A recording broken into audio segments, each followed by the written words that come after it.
나무따사 바가와토 아라하토 삼마 삼부따사 나무따사 바가와토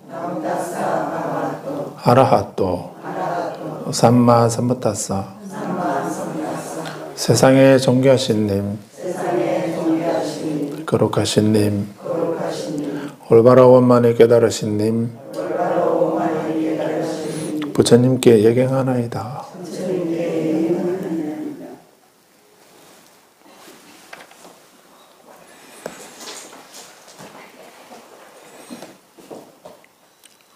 자, 교재 보겠습니다. 258페이지. 사후의 의식은 공중에 떠돌다가 윤회하는가 라고 하는 가래의 부숨에 대한 근경.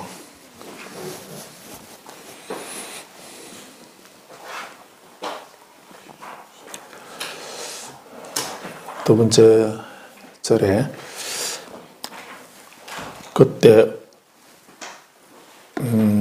어부의 아들 사띠라는 수행성에게 내가 세존께서 설하신 가르침을 알기로는 바로 이 의식이 유선하고 윤회하는 것이지 다른 것이 아니다 라고 하는 삿된 견해가 생겨났다.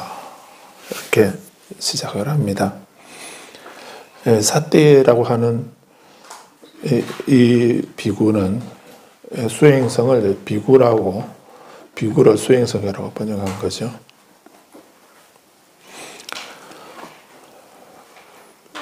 여기서 이제 사띠라고 하는 스님이 비구로 해서 이제 이 경이 설해지게 됐는데, 중요한 것은 이 사띠라는 비구가 어부의 아들이다라고 이렇게 얘기를 하고 있습니다. 어부의 아들이라고 합니다. 그런데 중요한 것은 출신이 중요한 게 아닙니다. 여기는 출신을 말하는 게 아니고 단지 사띠라고 하는 이 비구가 수행성이 그 출신이 이제 그 어부의 아들이었다는 것을 얘기할 뿐이고 그 출신은 중요하지 않습니다. 그 출신을 보게 된다면은 사띠는 이 어부의 아들은 그 부처님 당시에 이분은 천민이죠. 천민입니다. 그래서 그 계급 제도에서 제일 높은 최상위 계급은 바라문이었고, 두 번째가 왕족 무사들이었고, 세 번째가 일반 산업공상, 농공상의 평민들이었고, 그리고 네 번째는 이 노예계급이죠. 그래서 이 사띠는 뭐 평민이거나 뭐 아주 낮은 직업을 가지고 있는 그런 계급이었다 하는 걸 알 수가 있죠.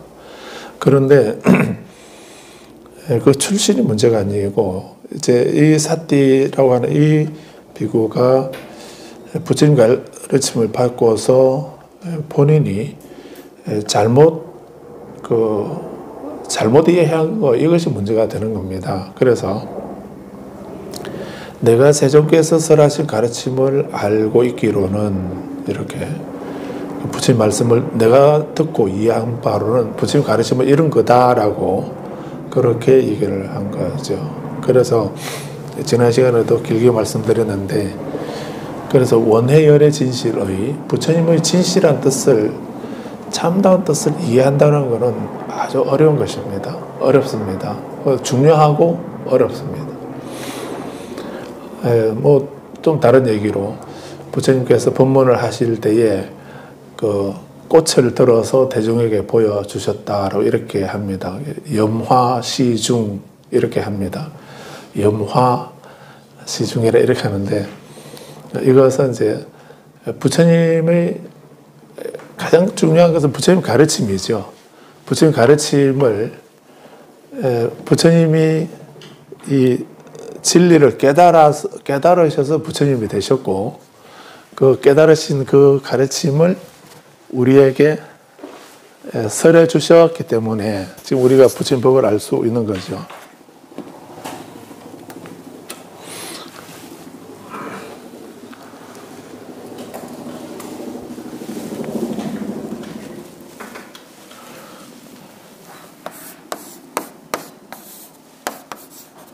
정법이라고 하는 것을, 정법은 부처님이 깨달으신 법을 말하는데, 부처님이 깨달으신 이 법을 우리에게 부처님이 설해 주셨다는 것이죠. 그래서 이 부처님은 이 법을 그래서 깨달으셨기 때문에 아까 우리 읽어보기도 했지만은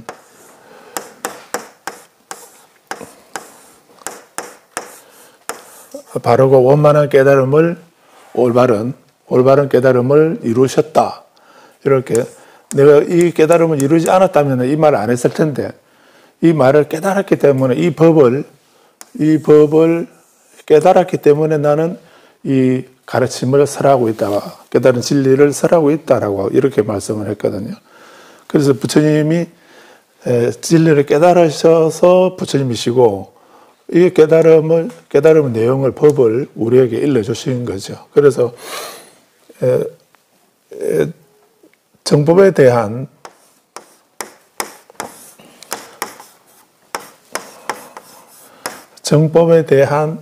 그 깨달음을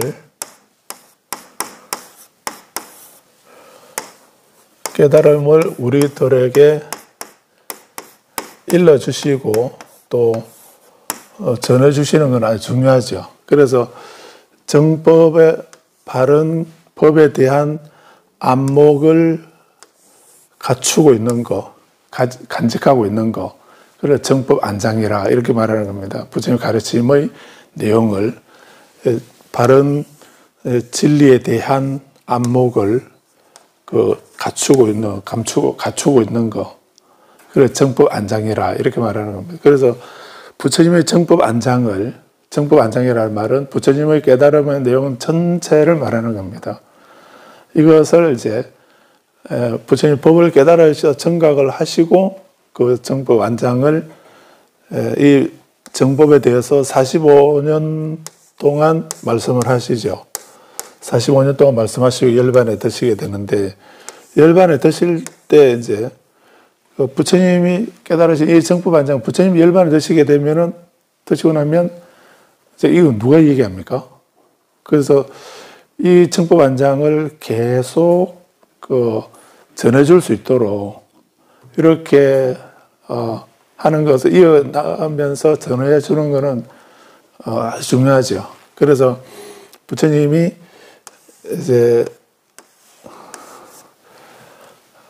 그 열반에 드시기 전에 이제 열반에 드신다고 이렇게 공표를 하시고 난 뒤에 나는 3개월 후에 열반에 들겠다라고 이렇게 말씀을 하시죠. 그렇게 하시니까 이제 그 아난다尊자가 그럼 부처님이 열반에 드시게 되면 그럼 우리는 이 정법 안장을 우리는 어떻게 알아야 됩니까? 누구를 의지해서 부처님의 이 깨달음은 누구를 의지해서 알 수 있습니까? 어떻게 누구를 스승으로 삼아야 됩니까? 라고. 그래서 부처님의 후계자를 지정해 달라고 이렇게 말씀을 드리는 겁니다. 그래서 누구를 의지해서 그 깨달음을 얻을까라고 이렇게 누구를 스승으로 삼을까라고 하니까 우리하고 똑같지요. 그래서 열린 문으로는 못 나가고 그런데 그래서 선종에서 말하는 거하고 일반 경전에서 말하는 거하고 조금 다릅니다. 그래서 열반경에서는 그럼 부처님 열반에 드시고 나면은 이제 누구를 의지할까요? 라고 이렇게 하니까 그 법에 의지하라라고 이렇게 하셨고 또 하나는 계에 의지하라고 이렇게 하시지 않습니까? 그 이경 위사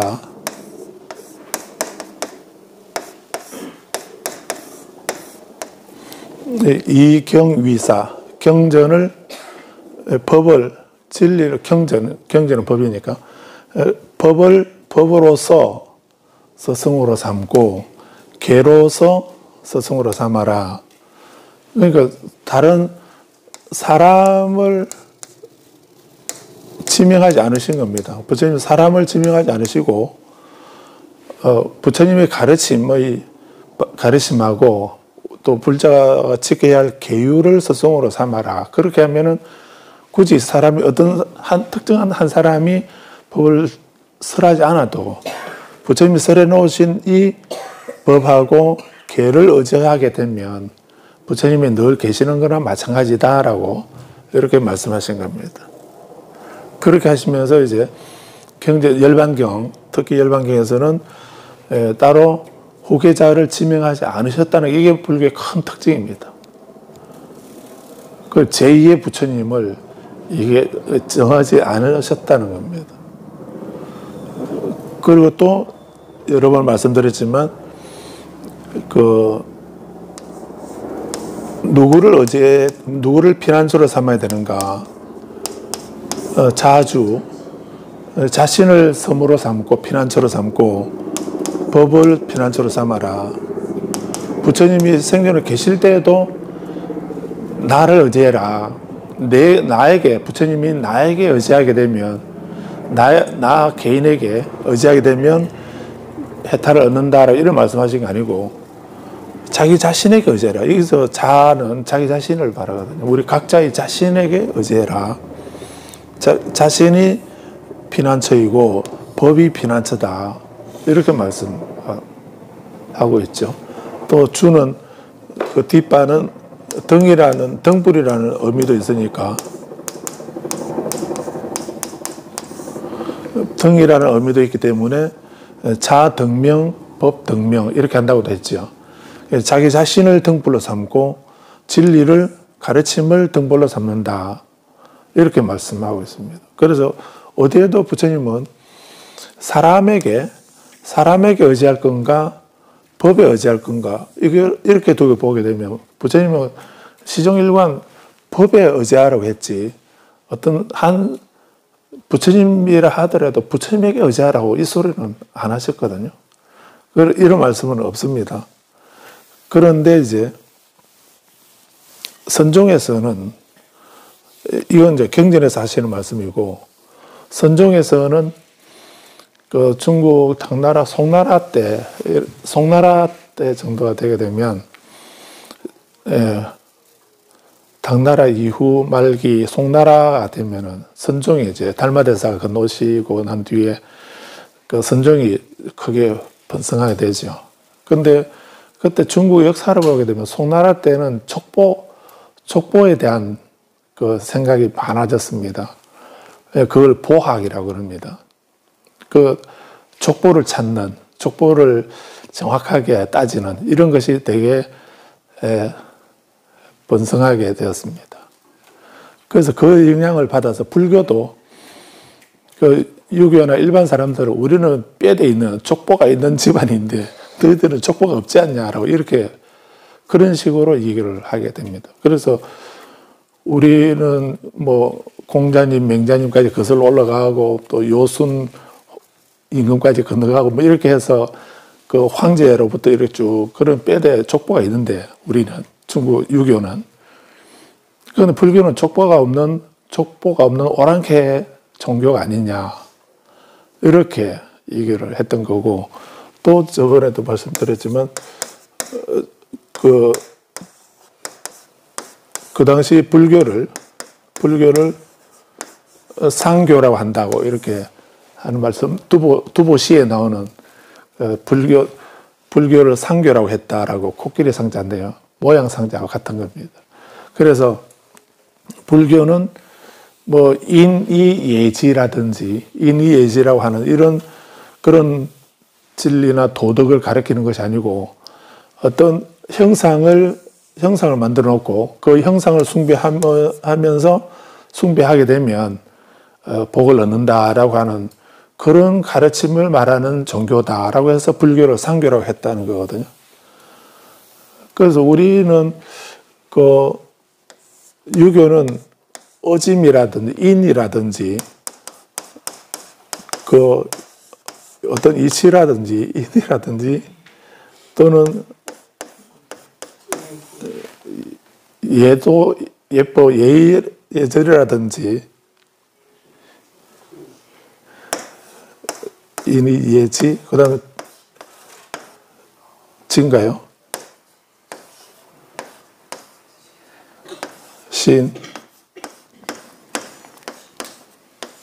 인이 예지신 이런 거를 가르치는데 불교는 그런 거 아니고 그거 말고 그런 거 필요 없고 그냥 가서 엎드려 절하고 빌면 된다. 빌기만 하면 된다는 이런 종교라고 그렇게 했다는 얘기입니다. 그러니까 우리 불교 스님들 보면은 그건 아니지 않습니까? 그래서 우리도 뼈도 있는 집안이다라고 이렇게 하면서 생긴 것이 그렇게 해서 불교에서 이제 얘기한 게 전등의 계보입니다.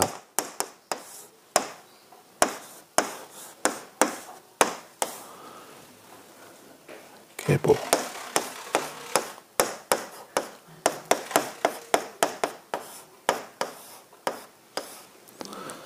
이 보자 맞나요? 전등계보.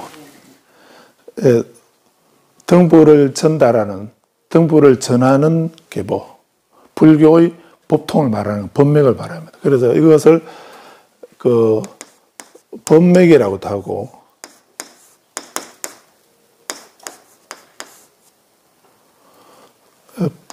법맥이라고도 하고 혈맥이라고도 하고요. 혈맥, 그 족보 같은 그런 피혈자 써서 혈맥이라고도 하고 법맥이라고도 하고 이렇게 합니다. 이걸 전등계보. 그래서 석가모니 부처님이 계시고 부처님이 열반에 드실 때 경전에는 그냥 열반에 드셨는데 이경위사, 이계위사로 이렇게만 말씀하시고 열반에 드셨는데 선종에서는 가섭존자에게 법을 전했다는 겁니다. 전등을 하셨다는 것, 정법안장을 전해주셨다는 겁니다. 그리고 세 번째는 아난다 존자에게 전하고 아난다 존자는 상나화수 존자에게 전하고 상나화수 존자는 우바국다 존자에게 전하고 그리고 27대에 바냐다라 존자에게 바냐다라는 따라라는 말입니다. 바냐다라 이름이 따라버서 바냐는 지혜를 말하고 바냐다라 존자에게 전하고 바냐다라 존자는 28번째 보리달마 존자에게 달마 대사에게 전하고 그 28번째 28대로 달마 대사가 전해 받아졌는데 달마 대사가 이제 중국으로 건너오지요. 그 달마 대사가 동쪽으로 온 까닭은 무엇인가? 뭐 이렇게 그 말을 이제 한문으로는 설해입니다.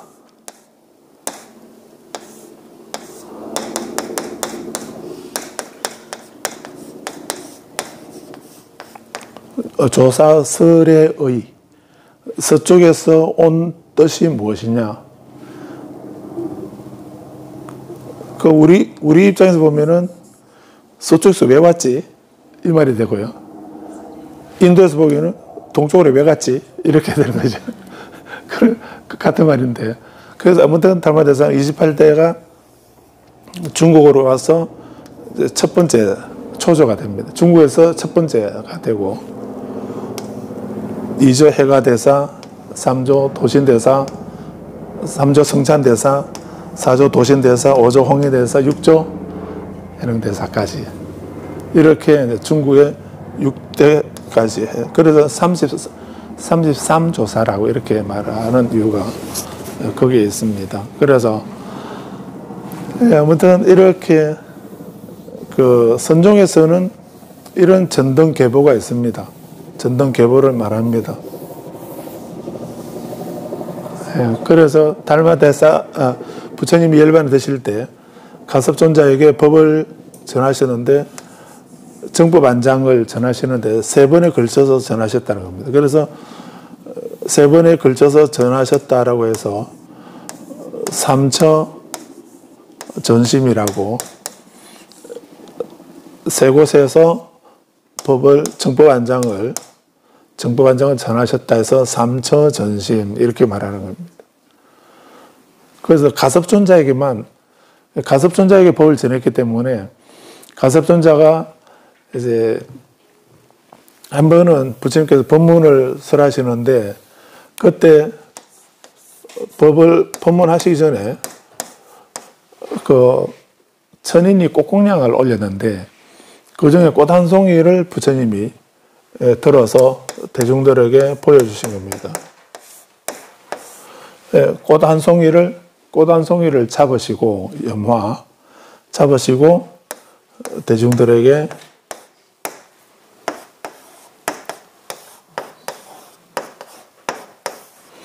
영화시중이라고 대중들에게 보여주신 겁니다. 대중들에게 꽃 한 송이를 들고서 이렇게 보여주니까 갑자기 무슨 말씀은 안 하시고 꽃만 한번 들고 가만히 들고 계시니까 대중들이 무슨 의미인지를 무슨 뜻인지를 몰라서 그냥 묵묵히 가만히 멀거니 쳐다보고 있었던 겁니다. 그때 가섭존자는 그 뜻을 알고 미소를 지은 겁니다. 가섭존자는 미소를 지은 겁니다. 그래서 염화미소라 이렇게 말하는 겁니다. 염화미소. 그래서 가섭존자는 부처님의 진실한 뜻을 이해를 한 겁니다. 꽃을 든 것이 그냥 꽃을 보여주시려고 하신 것만이 아니고 부처님이 꽃을 드신 이유를 그 의미를 알아차렸다는 것. 다른 대중들은 아무도 몰랐는데 짐작 못했는데 가섭존자만 알았다는 이런 의미입니다. 그래서 그것이 가섭존자가 빙그레 미소를 지으니까 그때 부처님이 나의 정법안장을 심신미묘한 이 정법안장의 법의 등부를 가섭에게 전한다. 이렇게 선을 하셨다고 합니다. 그게 첫 번째고요. 두 번째 부처님이 이제 어떤 곳에서 법을 설하시는데 그때 우리 법회 오게 되면 제일 앞에는 누가 앉습니까? 제일 앞에는 고참들이 앉고요. 그리고 이제 늦게 온 그 신참자는 뒤에 앉지요. 그런데 안 그러고, 근데 지금 우리도 보면은 절에도 예배할 때 보면은 맨 앞에는 행자가 있고요. 부처님 맨 앞에는 행자가 있고, 그 다음에 치운반 있고, 이렇게 하고, 주지스님하고 그 고참들은 뒤에 섭니다. 그러면 안 된다 했습니다. 법망경에는 그래 하지 말라고 되어 있거든요. 그렇게 안 하고, 제일 구참이 맨 앞에 앉고, 그 다음에 차례대로 이렇게. 그래야 뒤에 사람이 앞에 하는 거 보고 따라서 배울 거 아닙니까? 근데, 아무것도 잘 예법을 모르는 사람 맨 앞에 세워놓고, 뒤에, 구참이 뒤에 서가지고, 왜 저러냐, 너 뭐하냐, 뭐 이렇게 하게 되면, 뭐 되겠습니까? 그래서, 제일 구참자가 앞에, 대자는 위형하고 소자는 위에 있었다. 이렇게 할 때, 대자는 앞에 앉고, 소자는 뒤에 앉고, 이렇게 하는 겁니다. 그래야 되는데. 지금 우리는 제일 원로는 맨 뒤에 앉아 계시고.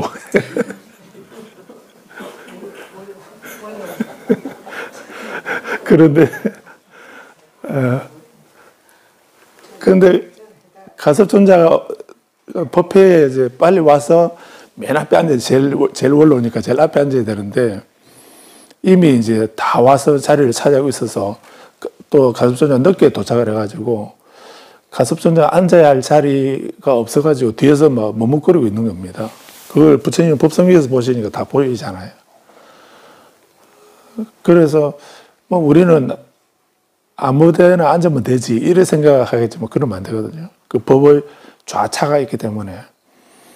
그래서 그 좌차를 어기면 안 되는 겁니다. 우리는 계급은 없지만 좌차는 있습니다.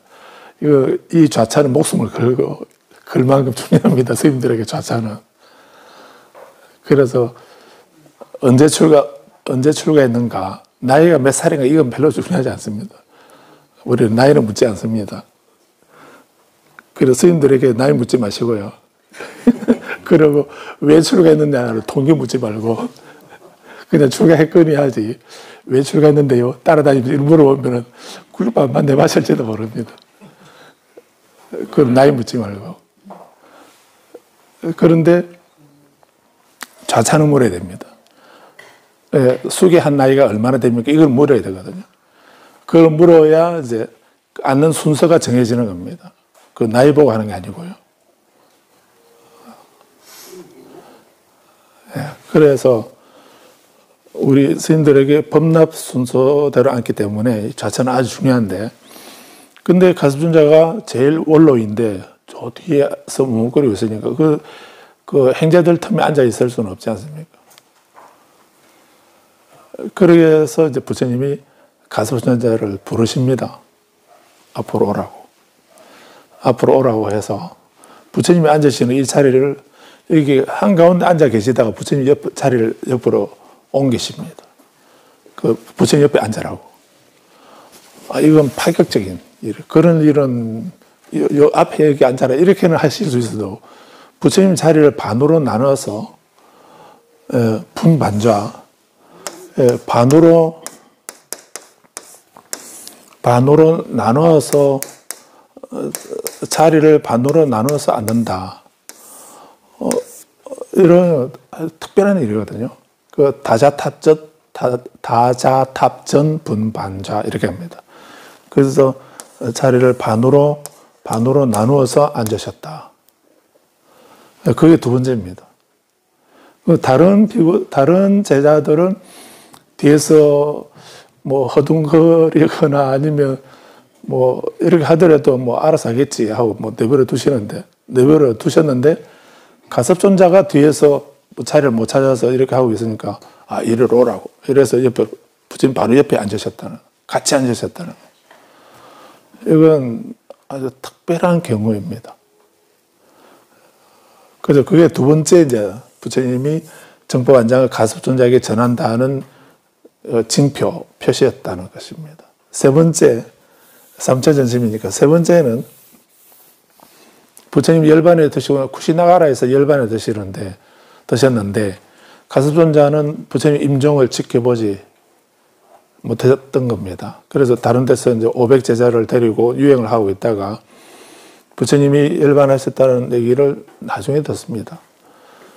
그래서 부처님이 열반하셨다는 소리를 듣고서 열심히 이제 쿠시나라로 달려갔더니 근데 이미 부처님의 그 성체는 장작등 위에 올려져 있습니다. 그래서 불을 붙이려고 답이가 뭡니까? 양말입니까? 일본말은 양말이고요. 인도말로는 화장입니다. 우리 답이라는 말은 인도말입니다. 일본말이 아니고. 그래서 화장을 하려고 장작을 쌓아놓고 막 불을 붙이려는데 안 붙는 겁니다. 기름을 부어서 막 불을 붙이려는데 안 붙어서 왜 그러지 하고 뭐 이렇게 이상하게 기름이 국산이 아닌가 왜 불이 안 붙냐라고 막 이렇게 하고 있는데 그때 아나열 존자가 그렇게 애써서 불을 붙이려고 하지 마시오라고 이렇게 얘기를 합니다. 그래서 왜 그러냐 하니까 지금 가섭존자가 여기로 오고 있기 때문에 천신들이 계속 그 불을 끄고 있다는 거예요. 붙이면. 기름에 불을 붙이는데도 천신들이 막 불어서 끄고 있다는 거예요. 왜 그러냐면 가섭존자가 부처님 성체를 화장을 하기 전에 가섭존자가 이 부처님의 마지막 이 성체를 친견할 수 있도록 하려고 화장하고 난 뒤에는 가섭존자는 임종을 못한 것만 해도 애통한데 그 답이장에 참여 못하게 되면 그 모습을 뵙지 못하게 되면 더 가섭존자에게 큰 그 정법안장을 전해받은 그런 제1제자인데 그러면 안 되겠다 싶어서 이제 천신들이 계속 불을 끄고 있었던 겁니다. 그러자 조금 있으니까 이제 가섭존자가 도착을 하게 되죠. 그래서 가섭존자가 이제 도착해서 아난다 존자에게 부처님의 성체를 내가 친견하고 싶다. 보여달라. 이렇게 하니까 아난다 존자가 안 된다고 그럽니다. 그래서 부처님을 이 곽을 여러 겹으로 만들었다는 겁니다. 보통 우리는 한 겹인데 부처님은 그 한 곽에다가 부처님 몸을 깨끗한 천으로 500번을 감고 거기다가 이제 그 곽 속에 모시고 거기다 향유를 붓고 또 바깥에 또 곽을 만들었다는 거예요. 또 만들어서 거기다 향유를 붓고 이렇게 해놨기 때문에 그리고 이미 그 부처님께서 일멸하신 지 7일이 지났습니다. 그동안 인도에서 7일이나 지났고 여러 겹으로 이렇게 해놨기 때문에 다시 열 수가 없습니다라고 이렇게 어떤 상황으로 봐도 열 수 없는 상황입니다. 그래서 가십존자가 그런 청결하는 걸 포기하고 주변을 세 바퀴를 돕니다. 세 바퀴를 돌고 서서 여기 서가지고 이제 그 너를 향해서 절을 하죠. 그렇게 절을 하니까 부처님이 여기서 두 발을 곽에서 두 발을 내 보여주시는 거예요. 7일 전에 임의를 하셨는데 그 7일 전에 임멸하신 부처님이 그 겹겹으로 그 감아져 있고 막혀져 있는 그 곽을 뚫고 두 발을 바깥으로 곽 밖으로 보여주셨다는 거예요. 그것을 곽시상부라고 이래 하면 곽에서 쌍부 두 발을 보여주셨다. 그게 삼체전심의 세 번째입니다.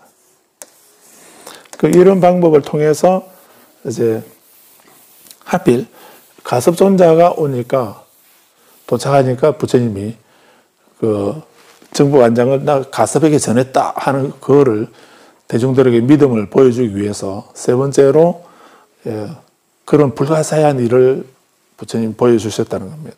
그게 삼체전심이라고. 그래서 이 정부관장이란 그런 의미입니다. 정부관장은 경전에서 말하는 거하고 경전에서는 이 정부관장을 어떻게 전하는가 하는 거. 그거는 법으로서 개로서 스승으로 삼아라 라고 하고 따로 사람을 지칭해서 이 사람을 의지해라 라고 정하지 않으셨다는 겁니다. 그건 경전의 입장이고 그래서 이 입장으로 불교는 지금까지 이어지고 있는 것입니다. 그런데 중국에서는 선에서는 이제 그 선은 이 말씀 모르는 게 아니고요. 모르는 게 아니고 근데 중국이나 우리나라나 이쪽에서의 상황은 그런 족보를 얘기 안 하면 완전 오랑캐나 상놈 취급을 하기 때문에 부처님 가르침이 아무리 위대하고 뛰어나고 하더라도 그 가르침을 이해 못하고 그런 딴소리를 하면서 법을 폄하하고 비방하는 이런 상황이었기 때문에 우리도 이것이 갑자기 생긴 게 아니다라고 하면서 전등의 계보를 이렇게 얘기를 한 겁니다. 그게 나쁘다고만은 말할 수가 없습니다. 우리에게는 필요한. 또 그걸 너무 절대시하면 또 문제가 있을 수도 있겠지만은 아무튼 우리가 전등의 계보는 우리가 갑자기 중간에서 뭐 이렇게 자기 소리한 이런 것이 아니다. 이건 내 얘기가 아니고 부처님 말씀이다라고 부처님이 하신 말씀이다라고 하는 이런 것을 말하는 그런 거죠. 그래서 이런 얘기들은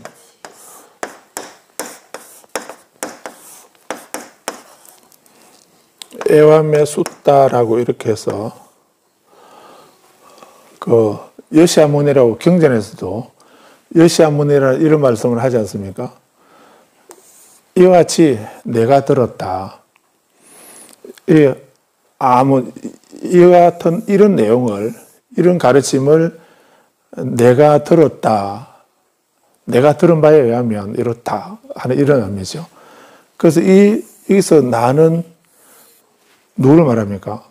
아난다 존자를 말하거든요. 부처님이 아니고 아난다 존자일 겁니다.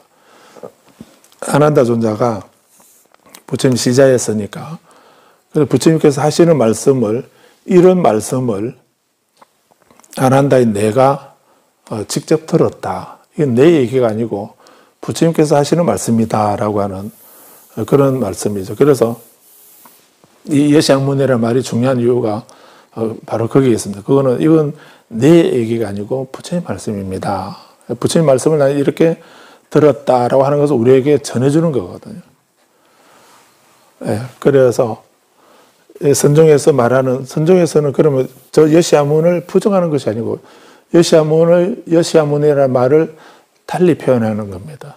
여시아문이라는 이 내용을 달리 전등의 조사로 도사로 대치해서 조사는 그 조사 스님은 이 조사 스님이 자기가 부처님 법하고는 별도로 자기가 어떤 진리를 깨달아서 말하는 이런 것이 아니고 대대로 부처님의 정보관장이 대대로 이어오는 것을 내가 깨달아서 그 계보를 그 등불을 내가 개성했다 받았다 하는 이어져 왔던 것을 내가 개성한다라고 하는 이런 것의 다른 표현이거든요. 전등계보가. 그래서 그거는 불교에도 없는 거를 따로 만들어냈다 이런 식으로 표현하면 안 되는 얘기입니다.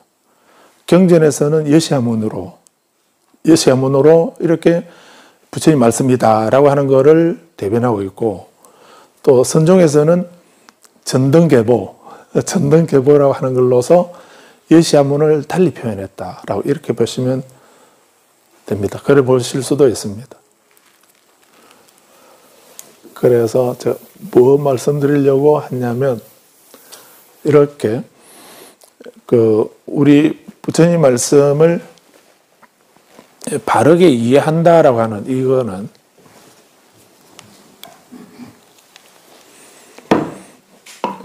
원해열의 진실의라고 이렇게 했는데, 부처님의 진실한 뜻을 어떻게 아는가라고 하는 이 문제는 아주 중요합니다. 그래서 가섭정자에게 부처님이 연꽃을 들어서 보이시게 될 때 그 당시 그 대중들 중에서는 가섭존자 한 사람만 부처님 뜻을 알았을 뿐이다라고 하는 이런 의미도 가능하죠. 그만큼 부처님의 진실한 뜻을 바르게 안다고 하는 것은 중요하고 또 어렵다라고 이렇게 말할 수 있습니다. 그래서 이렇게 이 사띠 비구가 출신이 좀 비천한 가문의 출신이었기 때문에 그렇다 이렇게 생각해서는 안 되는 겁니다. 그거하고는 상관이 없습니다. 그래서 부처님 가르침을 똑같이 우리도 학교 다닐 때 그러지 않던가요? 같은 시간에 같은 교과서를 가지고 같은 선생님에게 몇십 명이 같이 배우는데도 왜 다르죠? 시험 쳐보면 다 다르지 않습니까? 컨닝에서 서로 베끼지 않는 한은 서로 다르죠. 그 다른 이유가. 그래서 그런 것처럼 이렇게 우리가 똑같은 경전을 읽고 같이 공부하고 수행하고 이렇게 해도, 그러면서도 부처님 말씀의 그 진의를, 깊은 뜻을 바로 이해하기는 정말 어렵습니다. 중요하기도 하고 어렵습니다.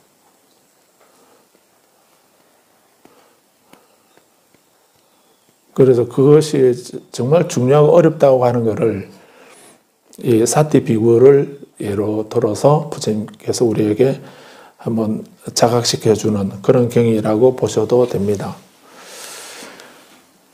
내가 세종께서 설하신 가르침을 알기로는, 내 입장이죠. 사띠 비구의 입장에서 내가 부처님 가르침을 알기로는, 나는 부처님 가르침을 이렇게 이해했다 하는 이런 말씀이기 때문에 이 이해는 사띠 비구의 이해이지 부처님 말씀이 아니기도 하죠. 부처님을 잘못 이해한 것이기도 하죠. 그런데 사띠 비구는 잘못이라는 생각을 못하죠. 본인 깜냥으로 이해를 한 것이니까. 그래서 어떻게 이해했는가?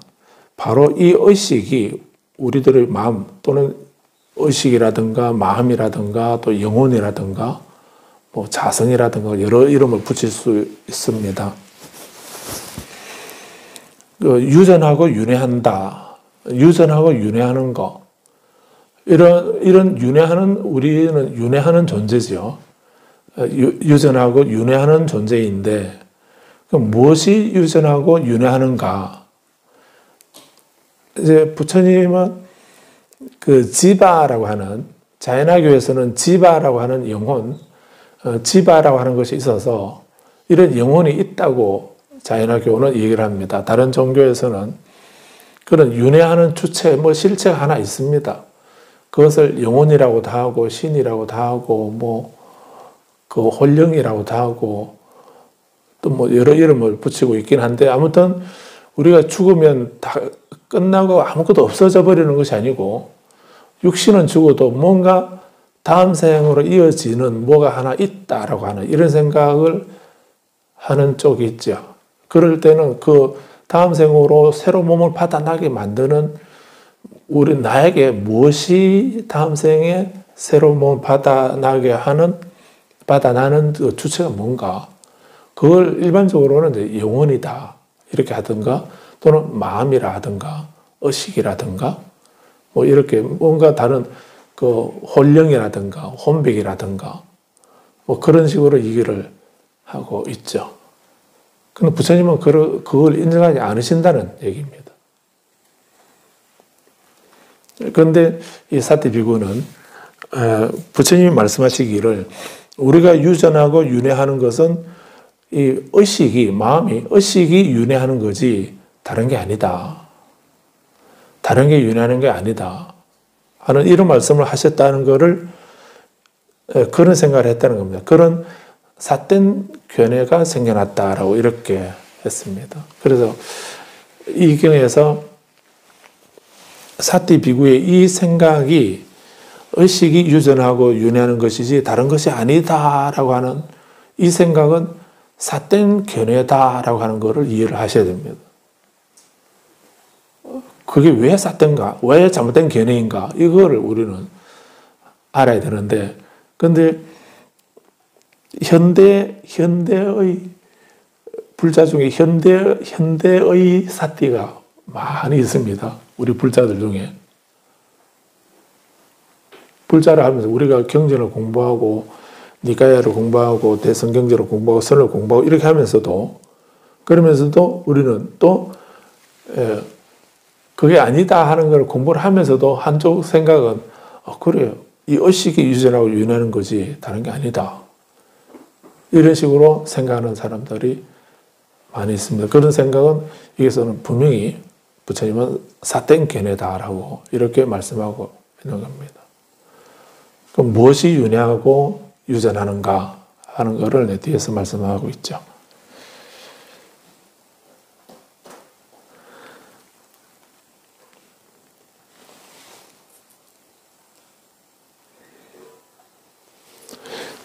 자, 그러면 줄을 한번 살짝 보고 넘어가겠습니다. 그 다음 페이지로. 287번 줄을 보시면, 6번도 볼까요? 사띠에 대해서. 원래 사띠는 그 기억한다는 그 사띠 수행의 사띠를 말하죠. 근데 여기서 이런 사람 이름으로 지금 쓰고 있는 것입니다. 그는 어보의 아들로 이 경에만 등장하고 있다. 주석에 따르면은 자타카를 외우는 자로서 박학했는데 자타카를 외우는 사람이었다고? 대단한 분인데요. 저 엄청난 자타카를 다 외우고 있는 자로서 이렇게 박학한 분이 사띠 비구였다는 것입니다. 그래서 그냥 이 말은 자타카를 다 외우는 그런 박학한 비구였다고 한다면은 이 사티 비구가 그냥 본인 생각대로 헛소리 하는 것이 아니다 하는 것을 알 수 있죠. 그렇게 공부를 많이 한 자타카를 배우는 박학한 사람이었는데 근데 존재의 다발 가운데 존재의 다발은 오온을 말하죠. 색수상 행식을 말합니다. 오온 가운데 다른 것들은 여기저기서 끊어지지만은 의식 또는 의식만은 이 세상에서 저 세상으로 유전한다라고 하는 그런 생각을 했다는 것입니다. 우리가 계속 윤회를 하고 있는 그런 존재인데 뭐가 윤회할까? 근데 우리 기본적으로 우리가 윤회하는 존재인데 불교는 윤회를 하라고 그럽니까? 하지 말라고 그럽니까? 예. 그래서 가끔 불자님들 보면 저는 다음 생에 안 태어나고 싶어요. 이렇게 말하는 사람이 있습니다. 용감한 사람인데요. 나는 다음 생에는 이제 안 태어나고 싶다고. 왜 이렇게요? 그럼 뭐 하려고요? 안 태어나고 어디 갑니까? 어디 가실 겁니까? 그게 생각이야?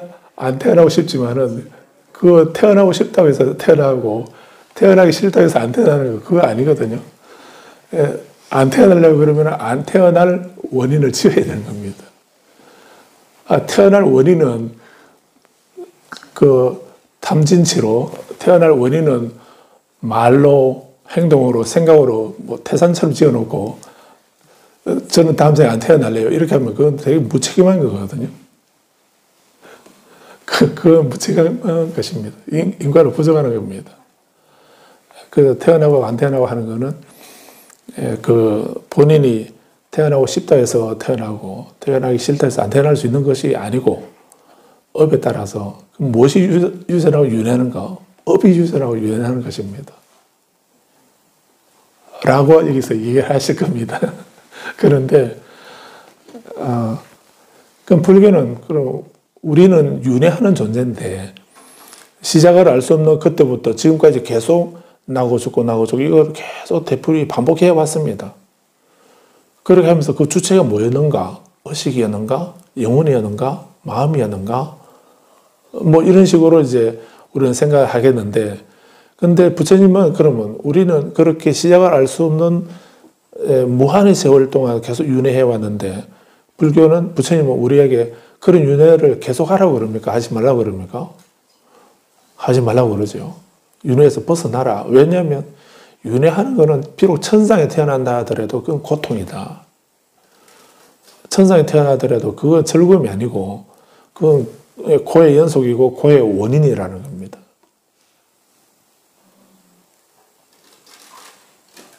좋은 게 아니고요. 좋은 게 아니고 우리가 즐거움이 있다고 기쁨이 있다고 하는 것도 그래서 사랑은 무엇의 씨앗이라고 그랬나요?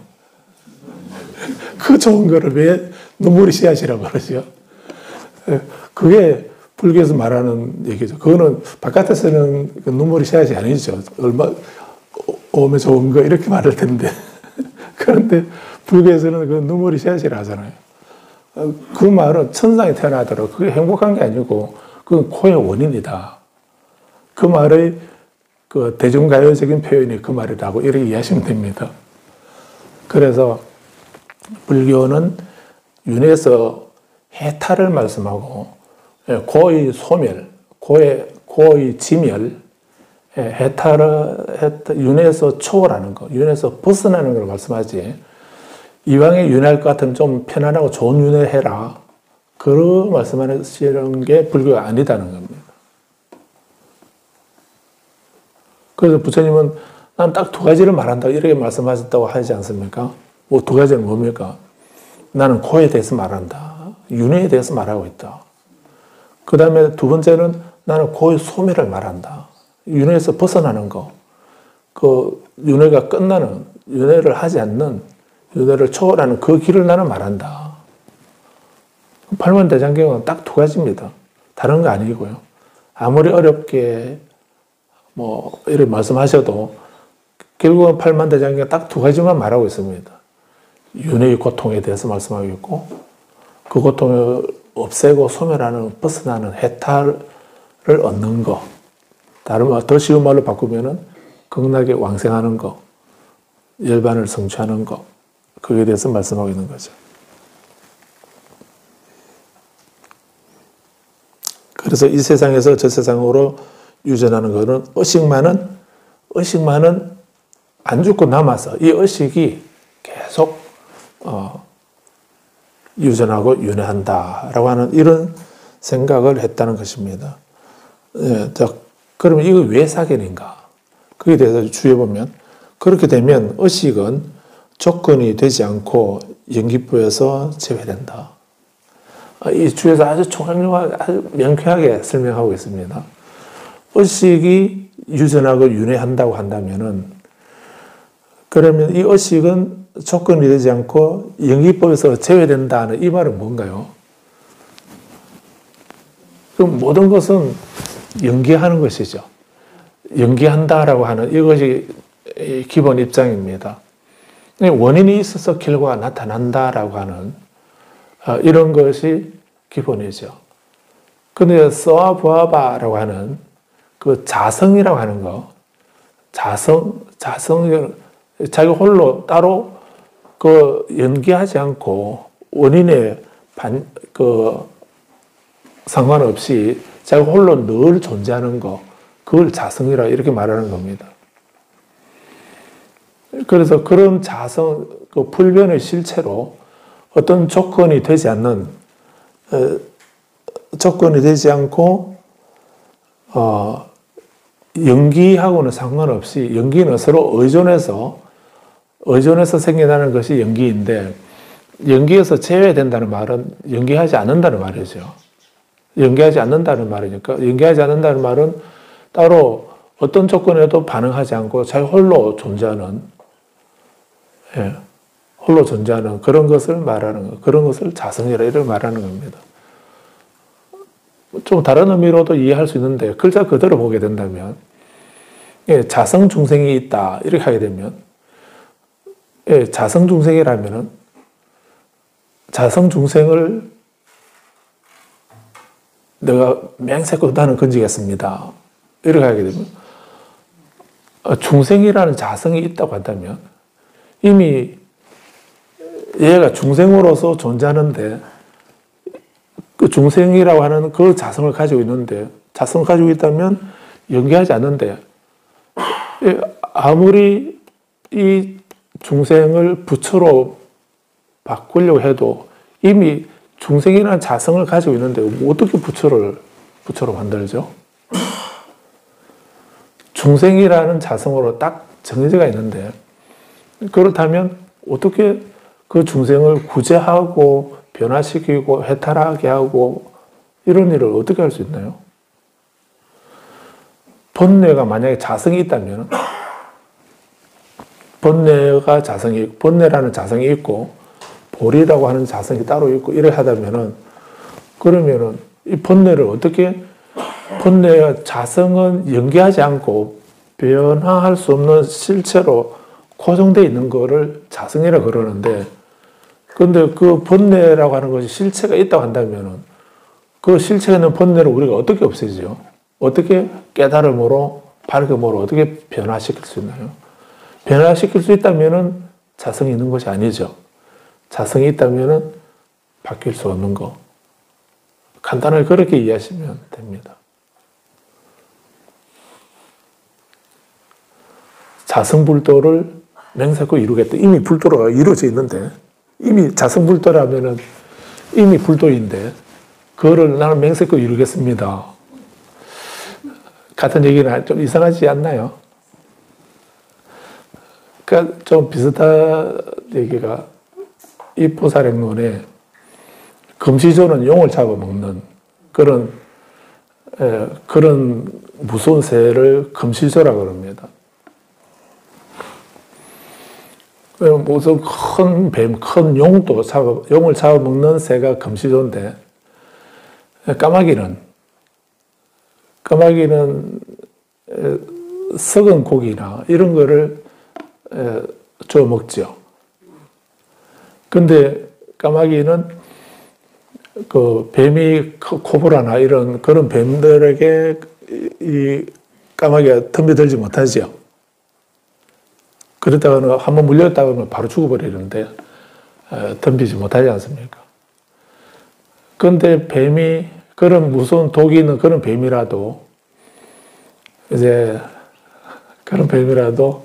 뭐 어떤 이유 때문에 그냥 비실비실 이제 힘이 없고 이렇게 그 숨이 끊어질랑 말라 하는 그런 뱀이 있으면은, 그 뱀이 이제 막 죽음 직전에 도달한 그런 나약한 병든 뭐 그런 뱀이 있으면은, 그때 까마귀가 와가지고 자기가 까마귀이면서 막 금시조처럼 나 금시조야 라고 이러면서 뱀에 떠매든다고, 그런 표현은 입보살행론에 있죠. 그런 거 안 보셨으니까 모르시겠지.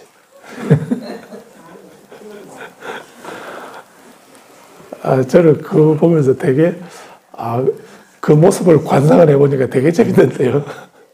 까마귀가 저 대화 강변에 많이 오는 그 까마귀들이 그 죽어가는 뱀을 보면 막 금시조처럼 자기가 금시조인 것처럼 막 덤벼든다라고 하는 그 얘기 보면 정말 재미가 있던데 아무튼 이렇게 그래서 물론 천수경에 있는 그 의미는 다른 의미로 쓰인 것일 겁니다. 그런데 글자 그대로 보게 되면 좀 말이 안 되는 자성중생을 어떻게 구제하지? 본뇌가 이미 자성으로 딱 그 정해져 있는 본뇌를 어떻게 없앤다는 거지? 자성 법문을 이미 법문은 다 자성으로 법으로 돼 있는데 어떻게 배운다는 거지? 자성불도를 어떻게 이룬다고? 이미 이루어져 있는데 왜 또 이룬다 하지? 이런 생각을 할 수가 있습니다. 근데 그때 그 자성은 그런 자성 말고 중생의 내 마음, 중생의 내 마음 속에 있는 나처럼 욕심 많고 화 잘 내고 변덕 많은 나 중생을 해능 중생을 나는 반드시 구제해야지 이런 의미로 본다면 말은 되죠. 내 마음속에 있는 본뇌 나 끊어야 되겠다. 내 마음속에 드러나지 않고 있는 부처님 가르침을 법을 나는 배워야지. 내 마음속에 있는 부처님 불성을 깨우쳐서 나는 불도를 이루어야 되겠다. 맹세코 이루겠다. 이렇게 그런 의미로 자성불도 서원성 이렇게 말하면 그 말이 됩니다. 그런 말은 되는데 그래서 이 자성이라는 말이 두 가지 의미가 있다고 아셔야 됩니다. 그래서 하나는 이미 연계하지 않고 조건에 관계없이 따로 별도로 불변의 실체로서 성립되어 있는 것 그런 것을 자성이라 한다 하는 거하고 원인하고 인과 연기하고는 관계없이 별도로 존재하는 것 그것을 자성이라 한다. 자성 그런 의미로 쓰이는 거고 두 번째로는 많이 수준을 낮추어서 우리 자신을 말한다. 내 자신을 말한다. 이런 의미로 그러면 자성이라 하지 말고 뭐 자기라고 하든지 나라 하든지 이렇게 하면 되겠네. 그런 의미로 자성이라는 말을 쓴다는 이렇게 이해하셔도 되겠습니다. 그런데 의식이 유전하고 윤회한다 이렇게 말하면은 그럼 그 의식은 무엇인가? 의식은 조건에서 제외된다. 조건이 되지 않는다는 이런 의미가 됩니다. 의식이 조건이 되면은 뭐가 일어납니까? 의식이 조건이 되면은 의식이 원인이고 조건이 된다면은 그 의식의 조건에서 뭐가 생겨나나요? 명색이 생겨나는 거죠. 우리 몸과 마음이 생겨나는 것입니다.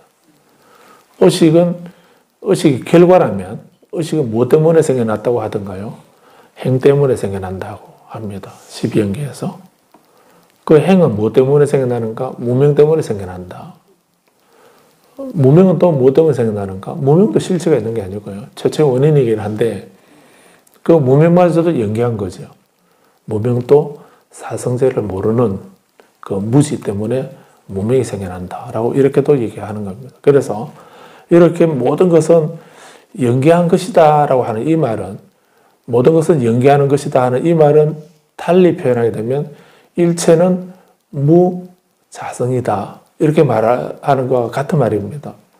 모든 것은 연계한다는 이 말하고 일체는 무자성이다 하는 말은 같은 말이 될 수가 있습니다. 무자성, 자성이 없다. 자기 홀로 존재하는 건 없다. 모든 것은 조건 반사, 조건 발생이다. 인연속이다. 인연속이. 그 인연에 의해서 생겨나는 거지, 이 인연에서 예외되는, 여기에 해당되지 않는 것은 없다라고 하는 이것이 불교의 입장이고, 그리고 일체는 무자성이다 하는 말이 길지요. 그 일체는 무자성이다 하는 이 말을 딱 줄여서 일체 개공, 일체는 공이다, 모든 것은 공이다 하는 이런 말로 얘기하는 것입니다. 그리고 공이라는 말이 무자성이라는 이런 의미이고, 무자성이라는 말은 실체가 없다는 이런 말이기도 하지만은, 자성이라는 불변의 실체는 없다는 이런 말이기도 하지만, 그 말은 또 모든 것은 연기한 거다 하는 것의 표현입니다. 같은 말이다라고 볼 수 있죠. 그래서 이것이 왜 사견인가? 그것은 의식은 조건이 되지 않는 연기법에서 제외되는 것이기 때문에 그렇다라고 주를 했고, 287번 주를 보면 윤회의 사실에 대한 잘못된 사유 때문에 사띠 비구는 한 생에서 다른 생으로 유전하는 지속적인 의식이 재생을 설명하기 위해서는 반드시 필요하다라고 하는 이런 결론을 내렸다라고 하는 주입니다. 그래서 의식이 유전하고 유인하는 것이지 다른 것이 아니다 하는 이 말은 윤회의 사실에 대한 잘못된 사유 때문에 사띠 비구는 잘못 생각을 해서 뭐 주체가 있어서 실체가 하나 있어가지고 그거는 죽지 않고 늘 살아 있어서 그 다음 생을 받게 되는 그런 주체가 된다는 이런 생각이죠. 그래서 한 생에서 다른 생으로 유전하는 지속적인 의식이 재생을 설명하기 위해서는 반드시 필요하다. 뭔가 주체가 있어서 그래서 우리는 가끔 이 무아를 잘 이해하기 어려워서 잘못 이해하기 때문에 하는 말이, 그럼 무아, 내가 없다면, 내가 없다는 말 아닙니까? 내가 없다면 내가 선을 지었을 때 그 복은 누가 받냐? 내가 없다면 내가 악행을 지었을 때 누가 그 벌을 받는가? 내가 없다면서 그 누가 받는 거죠? 이렇게 얘기하는 분들이 많습니다. 그런데 그 생각 들지요? 내가 없다면. 그럼 무아라고 하면, 내가 없다고 한다면, 그럼 어떻게 선을 지으면 그 복을 누가 받고, 악행을 하게 되면 그 벌을 누가 받는가? 내가 없는데 누가 받지? 이렇게 생각하기도 합니다. 그래서 나라고 하는 것이 두 가지, 또 자성이 그렇듯이 나라고 하는 것도, 불교에서 무아라고 할 때 그 나라고 하는 것도 두 가지로 이해를 하셔야 합니다. 거기서 무아라고 하는 거는, 무아라고 할 때 그 나라고 하는 거는 불변의 실체를 말하는 것입니다. 자성과 같은 의미로, 자성이라는 말과 같이 변하지 않는 실체로서 그런 나를 말하는 겁니다. 그리고 또 그 나라고 하는 거는 내 마음대로 할 수 있는 거, 그 상일주제성이라 이렇게 말하는데, 영원하고 한결같고 내 마음대로 할 수 있는 것, 그런 성질을 가진 것을 아라고 이렇게 하는 것입니다. 그런 아하고, 저 이제 마칠까요? 할 때 그 나라고 하는 거하고, 그 나하고, 우리는 나 같지 않습니까? 불변의 실체라고 하는 나하고, 제가 할게요. 나 안 갈래? 내가 할래? 할 때 그 나하고 두 가지가 있죠. 그래서 우리 그 나라고 하는 것이 그 두 가지 섬세가 있어서, 그래서 우리가 혼란스러운 겁니다. 그 무아라고 하는 거는, 나는 지금 뭘 하겠다라고 하는 그 1인칭으로서의 아이로서 1인칭으로서의 나를 부정하는 게 아니라는 얘기입니다. 그걸 부정하는 게 아니고, 그 영혼이나 의식이라고 하는 것처럼 불변의 실체로서 변하지 않는, 불변의 실체로서의 나, 내 마음대로 할 수 있는 나, 마음대로 할 수 있는 거, 변하지 않는 거, 영원한 거, 그런 것을, 그런 성질을 아뜨만, 아라고 이렇게 말했을 뿐인 겁니다. 그런 거는 없다는 거지.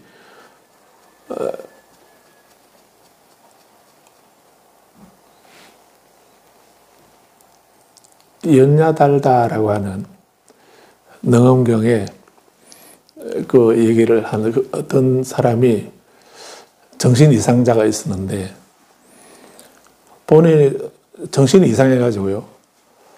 막 동대방 뛰어다니면서 내 얼굴 좀 찾아달라고 막 이렇게 얘기하고 다녔다는 거예요. 분명히 자기 머리가 몸에 붙어 있는데도 누가 내 목 가져갔냐고 내 목 내놔라라고 막 이렇게 다녔다니 여냐 달다라고 하는 그런 사람이 있었다고. 근데 그거는 본인이 잘못 정신이 이상해가지고 목이 없는 것처럼 이렇게 그런 착각에 빠져서 그런 주장을 한 거지. 근데 약을 먹거나 치료를 해서 그렇게 그 병이 없어지게 되면은 그때는 그 목이 없어졌다가 다시 온 겁니까? 원래 있는데 없어졌다고 생각한 겁니까? 그래서 우리도 그런 것처럼 이렇게 내 마음대로 할 수 있는 거, 또 영원히 변하지 않는 거, 이런 것이 있다라고 하는 그런 착각 때문에 내 마음대로 할 수 있다 하는, 또는 영원하다, 또 내 마음대로 할 수 있다라고 하는 그런 생각, 그런 착각 때문에, 그런 전도된 생각 때문에 우리가 업을 짓고 번뇌를 일으키고 업을 짓게 되는 것입니다.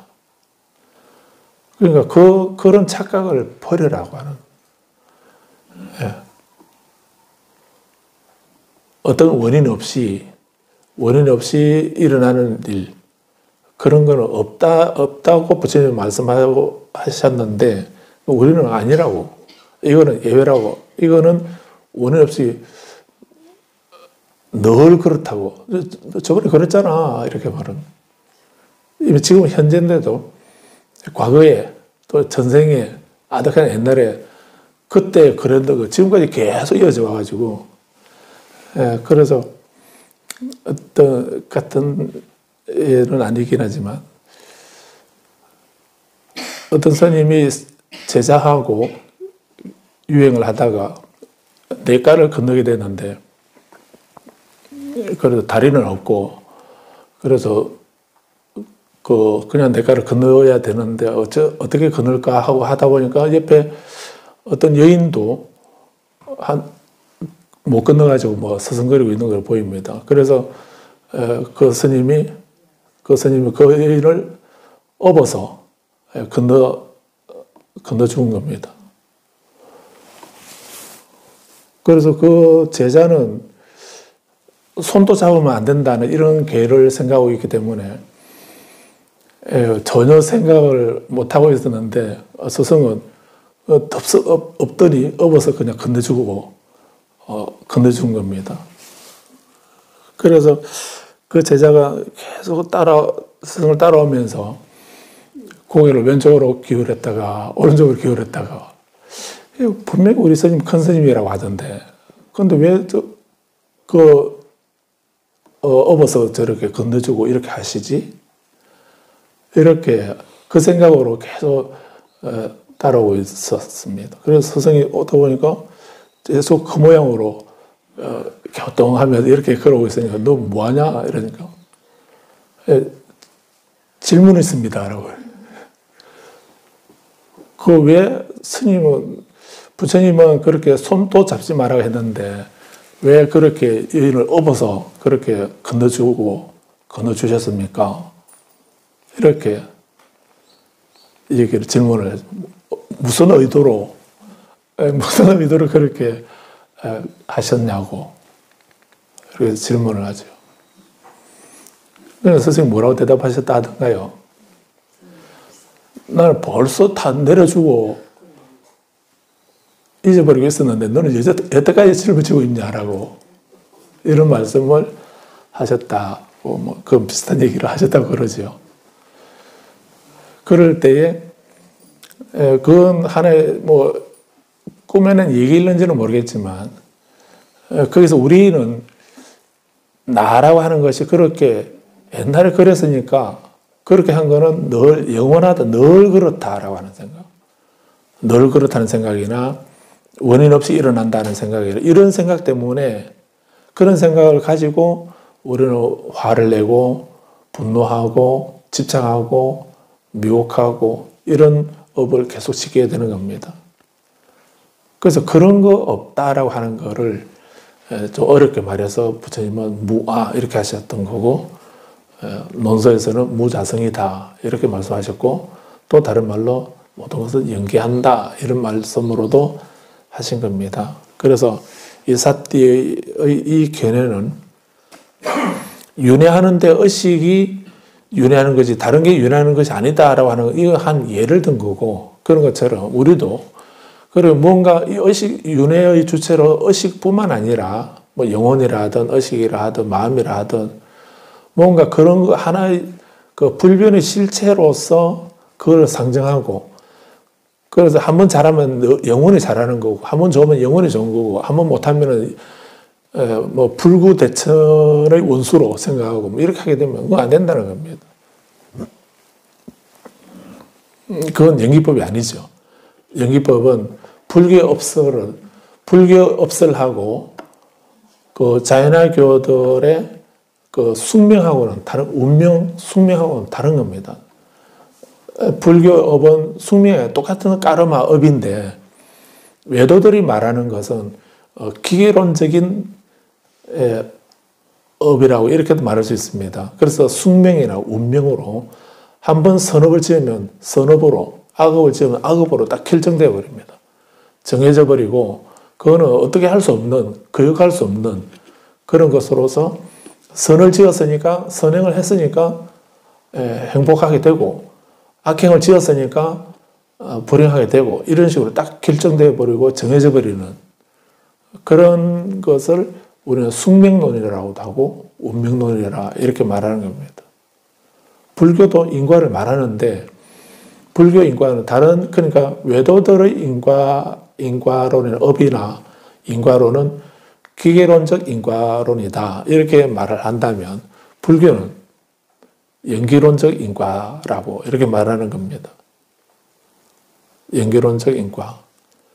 그래서 한번 잘하면은 늘 아무리 못해도 저거는 저번에 잘했으니까 좋은 사람으로 이렇게 낙인 찍고 결정되어 버리는 것이 아니고, 또 그 사람이 그 99가지 잘못하고 한 가지 잘하게 되면 그 99가지 잘못한 것보다도 한 가지 잘하는 거, 그걸 보면서 이 사람은 선한 사람이다, 좋은 사람이고 희망이 있는 사람이다 라고 인정해주는 그런 게 불교업설이다. 그런 만다라적인 사고방식이 불교업설의 다른 표현이다 이래 볼 수도 있습니다.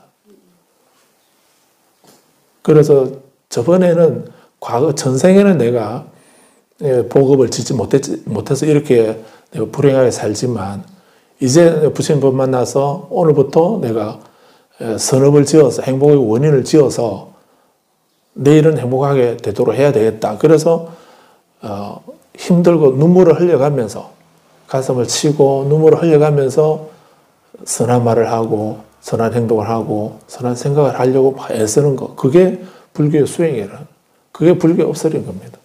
그렇게 내가 오늘 비록 어제 저지른 그 악업 때문에 오늘은 내가 눈물이 나지만은, 그럼 그 눈물을 흘리면서 내가 지금 오늘 이 순간 내가 그 어저께 잘못한 그거를 원망하고 한탄을 하면서 머물리는 것이 아니고, 그 눈물을 흘리면서 그리고 눈물의 빵을 먹으면서 오늘 지금 이 순간은 내가 미소를 짓고, 그리고 억지로라도 선업을 지으려고, 그리고 착한 행동을 하고 착한 말을 하고 착한 생각을 한다면, 그렇게 눈물을 흘리면서, 눈물은 어제의 결과이고 오늘 지금 내가 이 순간에 하는 그 선업은 내일의 원인이 되는 겁니다.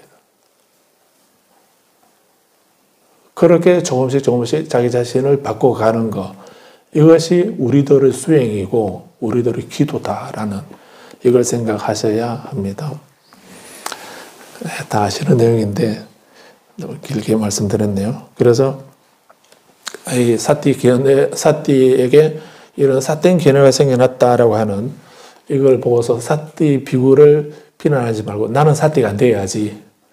사띠 하지 말라고 하는 거하고 사띠 하지 말라고 하는 거하고 사띠 비구가 안 되는 거하고는 좀 다르죠. 그 차이 이해하시나요?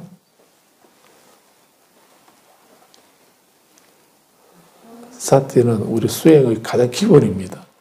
여기서 사티 비구는 단지 그 비구의 이름일 뿐이고요. 예.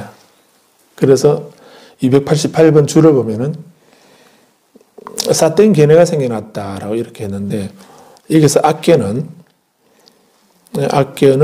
영원주의적인 견해, 쌍견을 말한다라고 이렇게 줄을 하고 있습니다. 그래서 사땡 견해는 크게 두 가지가 있습니다. 두 가지. 사땡 견해는 두 가지. 크게 보면 두 가지로. 하나는 쌍견, 하나는 단견. 쌍견은 영원주의를 말하고요. 단견은 끈을 단자. 단견은 허무주의를 말하는 겁니다. 그 체념하고 포기하고 이렇게 하는 거는 그것도 하나의 사견입니다. 나 아무리 해도 안 되더라 이렇게 하면서 체념하고 포기하고 절망하고 이렇게 하는 건 자기를 속이는 겁니다. 자기를 믿지 못하는 거죠. 그래서 이렇게 우리는 두 극단을 떠나야 되는 것입니다. 사견을 떠나야 되고 또 영혼주의를 떠나야 된다는 것입니다. 그게 중도라고 했고, 아까 우리가 읽었던 그 중도는 중도의말로 우리에게 법이 생기게 하고 눈이 생기게 하고 올바른 견해, 곧바른 암이라든지 또 열반으로 이끌고 광명이 생겨나게 한다라고 하는 그런 말씀이 안 있었습니까? 3절을 보면 많은 수행성들이 업의 아들 사띠라는 수행성에게 이와 같이 내가 세존께서 설하신 가르침을 알고 있기로는 바로 이 의식이 유전하고 윤회하는 것이지 다른 것이 아니다 라고 하는 사땡 견해가 생겨났다고 하는 얘기를 들었다. 그래서 그들 수행성들은 업의 아들 사띠라는 수행성이 있는 곳을 찾았다. 가까이 가서 업의 아들 사띠라는 수행성에게 이와 같이 말했다. 보시오 사띠요. 그대에게 이와 같이 내가 세존께서 설하신 가르침을 알고 있기로는 바로 이 의식이 유전하고 윤회하는 것이지 다른 것이 아니다라고 하는 사땡 견해가 생겨났다는 것이 사실입니까? 사띠가 내가 세존께서 설하신 가르침을 알고 있기로는 바로 이 의식이 유전하고 윤회하는 것이지 다른 것이 아닙니다 라고 이렇게 대답을 하고 있습니다. 여기서 이 수행성들하고 사띠의 이 관계를 한번 보십시오. 그래서 사띠 비구에게 이런 사견이 생겨났다는 사땡 견해가 생겨났다고 하는 얘기를 들었다. 그래서 그 수행성들은 업의 아들 사띠라는 수행성이 있는 곳을 찾아갔다. 가서 이와 같이 말했다. 정말 그랬습니까? 이렇게 말하는.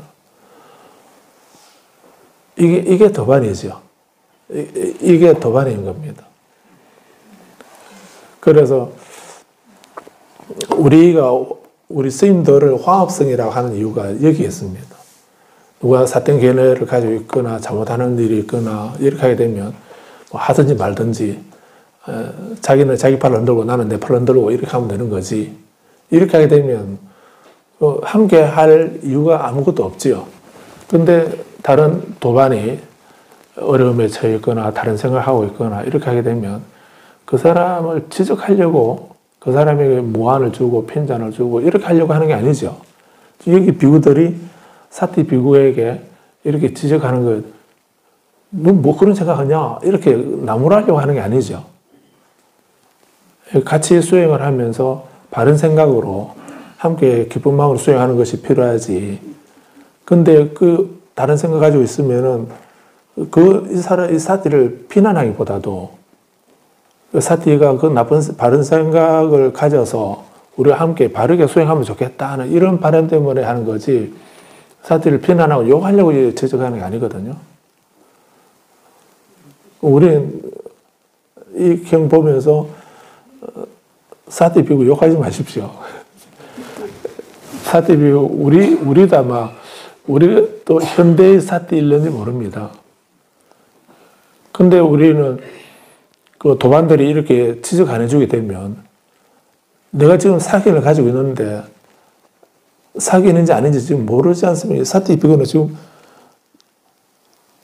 사땡 견해가 생겨났다는 것이 사실입니까? 이렇게 물으니까 사띠 비고는 자기는 그런 생각을 했기 때문에 그것이 윤회하는 것이지 다른 것이 아닙니다. 라고 이렇게 자기 생각을 말하고 있죠. 그런데 비구들이 볼 때는 사티 비구에게 지금 사견이 생겼다는 얘기를 들었지 않습니까? 그거는 사견이라는 것을 다른 사람은 알고 있는데 사티는 모르고 있는 겁니다. 그러니까 다른 사람, 그 도반들이 지적 안 해주게 되면 사티는 계속 이런 생각을 가지고 살게 될 거고, 그리고 얼마 있다가 죽게 되면 어디로 가겠습니까? 어디로 가죠? 극락 가겠습니까? 천상에 태어날 수 있겠습니까? 아니, 사람은 다시 태어나겠습니까? 못 태어나죠. 사견을 가지면 어떻게 태어납니까? 사막도에 떨어지게 되는 거죠. 부처님 제자가 되어가지고, 우리 치문이라고 하는 그 스님들 공부하는 그 책에 보면 그런 표현이 있습니다. 정말 안타깝고 통탄할 일이 가사를 입고서도 사람 몸을 잃어버리는 것. 가사를 입고 있으면서도 사람 몸을 잃어버리는 것. 이건 정말 안타까운 일이다. 그래서 해탈을 할 수 있는 절호의 기회, 그 출가해서 부처님 법을 만나가지고도 그 이익을 얻지 못하고 악도에 떨어지게 된다면 정말 안타까운 일이다. 정말 다시는 돌이킬 수 없는 그 기회가 다시는 오지 못할 텐데 그 좋은 기회마저 가져서 해탈의 이익을 얻지 못하고 또 그 사막도의 그 고통 속으로 뛰어들게 된다면 얼마나 안타까운 일인가. 이 가사를 읽고 있으면서도 사람 몸을 잃어버린다고 하는 건 정말 안타까운 일이다. 이런 말씀이 있습니다. 그런 것처럼 우리가 사견을 가지고 잘못된 견해를 가지고 그걸 고집하면서 이 사티 비구도 다른 사람에게 들은 거 아니잖아요. 내가 부처님 말씀을 이해하기로는 이렇게 해서 부처님 말씀으로 이해했지 않습니까? 부처님은 그렇게 말씀 안 하셨는데 본인이 잘못 이해한 거를 가지고 그게 부처님 말씀이라고 이렇게 생각하면서 살다가 아무도 지적 안 해주고 이렇게 하다 보니까 본인은 부처님에게 뭐 다른 생각이 있었던 것도 아니고 잘한다고 한 게 실제로는 그게 사견이고 사견이었던 것이고 그거를 사견인 줄 모르고 계속 지키고 있다가 죽게 되면 나쁜 과보가 나타나고 난 뒤에는 누구를 원망하겠습니까? 정말 안타까운 일이잖아요. 그래서 수행성들이, 즉 비구들이, 다른 대중들이, 도반들이 그 도반이 그런 사견을 가지고 있는 것이 안타까워서 이 좋은 기회에 잘못된 생각으로 그런 불이익을 얻게 되는 것이 안타까워서 그런 생각을 버리는 것이 좋겠다라고 이렇게 충고해주는, 이거는 좀 낮은 말로 지적질하는 거지요. 지적질하는 거. 그거하고는 다른 거죠. 그거하고는 다른 겁니다. 그거는 사티 비구를 위해서 하는 겁니다. 괜히 시비 걸려고 하는 게 아니고요. 사티 비구가 그 사견을 버리고 부처님 가르침에 따라서 바르게 수행하면 좋겠다는 그런 그 자애와 연민의 마음에서 이렇게 이런 말을 한 거다라고 우리는 봐야 합니다. 그러자 그런 생각하고 있다라고 본인이 인정을 하니까 4절에서 수행성들은 어부의 아들 사띠라는 수행성을 이와 같은 악한 견해로부터 벗어나게 하기 위해서 추궁하고 규명하고 충고를 했다라고. 그렇게 말하지 마시오. 세존을 잘못 대변하지 마십시오. 세존을 잘못 대변하는 것은 옳지 않습니다. 세존께서는 그처럼 말씀하시지 않았을 것입니다. 세존께서는 조건에 의해 조건에서 의식이 생겨난다는 것, 즉 조건 없이는 의식도 일어나지 않는다는 것을 여러 차례 법문으로 설하셨습니다. 이와 같이 그 수행성들이 추궁하고 규명하고 충고를 했지만 어부의 아들 수행성 사띠는 그 사된 견해를 완강히 고집하고 그것에 집착하여 말했다. 내가 세존께서 설하신 가르침을 알고 있기로는 바로 이 의식이 유전하고 유인하는 것이지 다른 것이 아닙니다.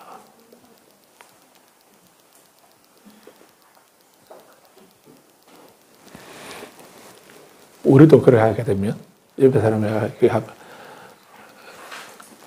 그럼 우리는 결론이 뭡니까? 이렇게 사태처럼 이렇게 말하게 되면 그럼 네가 알아서 해라.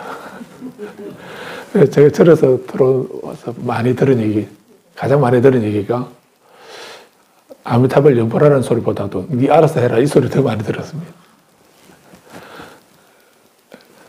그래서 뭐 싫으면 말아라 뭐 이렇게 우리는 포기해버리지 않습니까?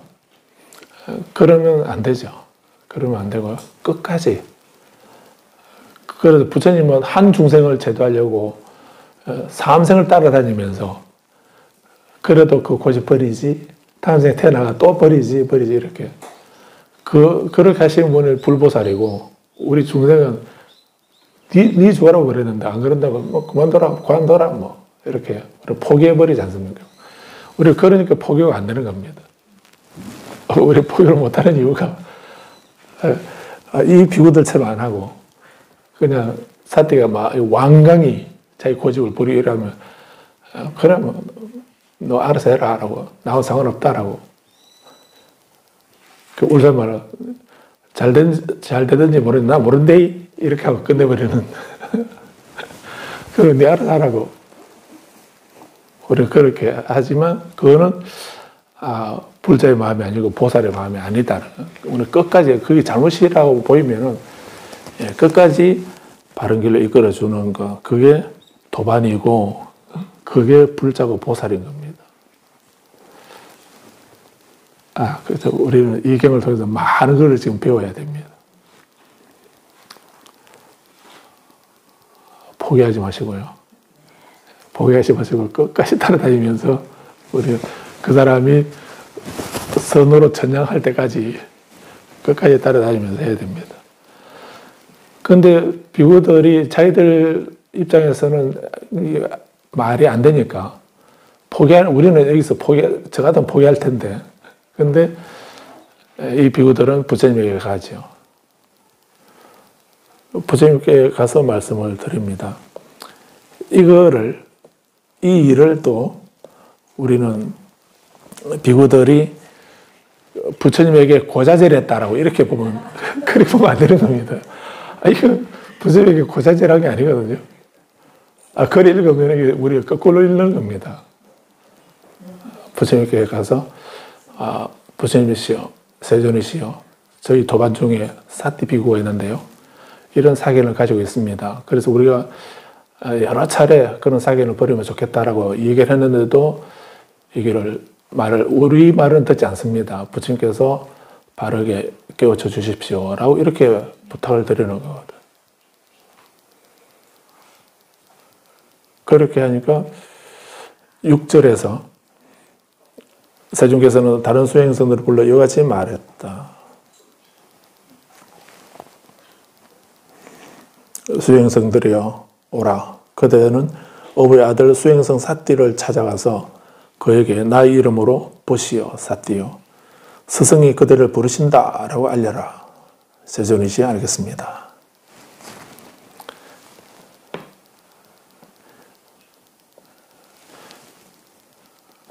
나 부처님께 일렀대. 한번 가서 한번 혼 좀 나와. 이렇게 해서 말하는 게 아니죠. 그러니까 부처님이 스승께서 그대를 부르신다라고 알려라 라고 이렇게 말씀하셨습니다. 이것도 부처님의 자비심이죠. 한 중생도 놓치지 않으시려고 이렇게 말씀하시는 겁니다. 다음 시간에 사띠 비구가 부처님에게 얼마나 혼나는지 한번 보도록 합시다. 마치겠습니다.